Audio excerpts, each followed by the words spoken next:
hold the flag still, it appears as if the flag is blowing in the wind. Now, this begs the question of, in the vacuum of space, where did this mysterious wind come from on the moon? Who knows?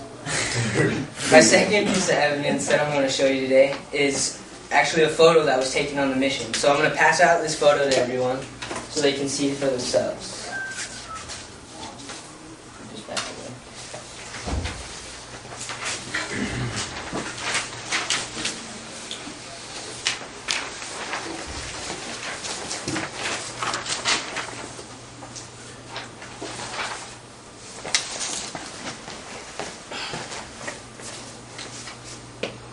Now, what I want to point out to you is that on the moon, the sun is the only light source.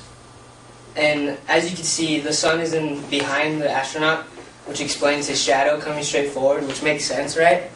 Now, if the sun is the only light source on the moon, how in the world is the front side of the astronaut and the front side of the Land Rover lit up? So now, if you think about it, it shouldn't happen on the moon. So now this begs the question of, where did this mysterious light come from in the vacuum of space on the moon? Who knows? Now, my third piece of evidence comes from the Apollo 2, comes after the Apollo 11 missions that involved missing data tapes. On August 5th, 2006, NASA openly came out and admitted to the public that over 700 boxes were missing that contained data tapes of the original mission of the first moon landing. Now, how does NASA lose over 700 boxes of data tapes that are of such importance, the first moon landing, supposedly?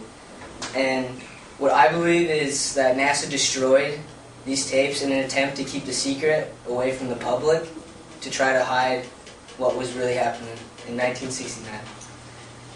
Now, the last piece of evidence I have for you involves the deaths of people that were involved in the NASA program at the time. There were 10 astronaut trainees that died in mysterious accidents from the years 1964 to 1967.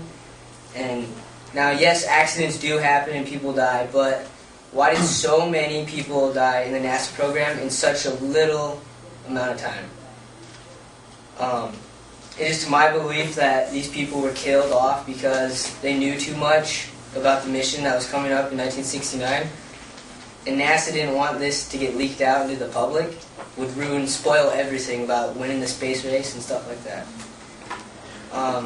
With the evidence I have put in front of you today, I hope you can come to the conclusion that I have, that the Apollo 11 moon landing was staged and faked using camera tricks and deceiving lies. With my speech today, that's one small step for the truth and what really happened in 1960. And what really happened in 1969 was one giant hoax for mankind. Thanks.